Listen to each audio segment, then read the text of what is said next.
Pupils put on their uniforms again for the first day back at school.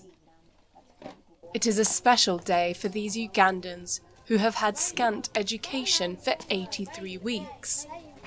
Ugandan schools remain closed since the COVID-19 pandemic broke out in March 2020. Returning to the classroom is not only a huge relief for the 15 million school children across the country, but also for their parents. We have taken 2 years without coming to school, but now I'm very happy to see the children back and to get their friends. They have been missing them. No other country closed schools for as long as Uganda. Remote learning was available only for the most privileged. I'm happy because I was missing my teachers and my study. But not all teachers are back. Schools have struggled to restart. This primary school deputy headmaster explains. There are teachers in private schools that did not receive any pay completely, and others might have maybe abandoned even the profession. So now bridging up that gap still will take some time, and it needs some serious intervention by the government. Authorities vowed to keep a close eye on private schools to prevent exorbitant fees. For many Ugandans, it is even harder than it used to be to afford education. Various coronavirus restrictions dramatically cut into incomes.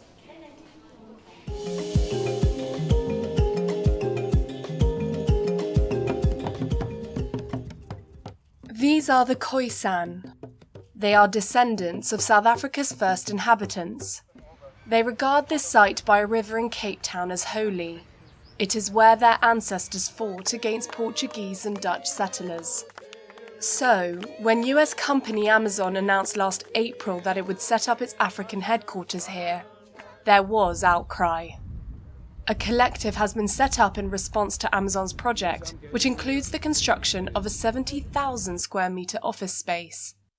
The group has vowed to stop the online retail giant from desecrating their sacred land. It is the most important heritage fight that we have as South Africans. Because if we cannot take a stance in terms of what we consider important in our lives and what are the principles that our ancestors throughout time have fought for, we are sitting with the challenge, morally speaking, that will be very difficult to accept. Amazon has kept quiet, but developers promised to build a cultural centre run by the local communities. For some Indigenous representatives, this represents a victory. The First Nations collective has rallied behind the project, which they say could honour their people's memory. There is a campaign to undo all of that, and we are calling on those not to undo it. It's unnecessary. Come and sit with the First Nation collective and engage on your concerns. But hardliners accuse the developers of using a divide and conquer tactic. Environmental groups fear the huge complex may affect the area, which is located in a flood zone. The city of Cape Town has given the go-ahead though.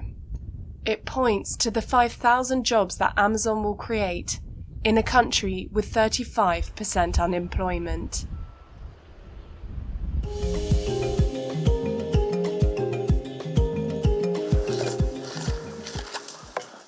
It's lunchtime for Mirambo in the Volcanoes National Park. This 25-year-old mountain gorilla and his family are a symbol of success in Rwanda. The country has made huge efforts to defend the species, which was critically endangered until recently. But the repopulation of the gorillas has put pressure on the park, which now struggles to find enough space for the animals to thrive. In the past 50 years, the park lost 54% of the size of the park.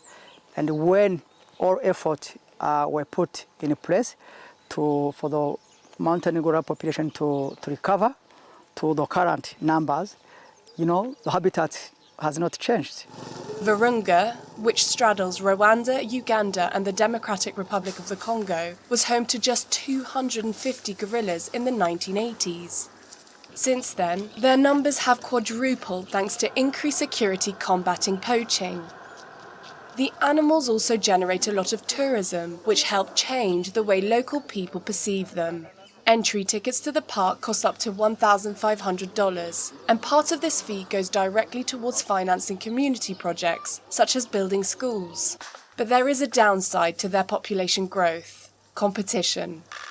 The different gorilla families increasingly cross paths, triggering fights between the primates and putting the babies at risk. We recorded 7 silverback deaths. So that's, again, a consequence of more groups ranging in the same area, really not expanding and going to the rest of the park, and that leading to more intergroup interactions and then more infanticides. The gorillas also venture into populated areas in search of food, which puts them at risk of contracting human diseases like influenza, pneumonia, or even Ebola. Rwanda has therefore decided to massively expand the park. We are aiming in the next 10 years to expand the park by 37 square kilometers, which correspond to 23% increase of the effective habitat of the park. The authorities intend to compensate the displaced farming families and house them in model villages. Yet while the government insists the move will benefit them, some fear they won't find land as fertile as on the edge of the park.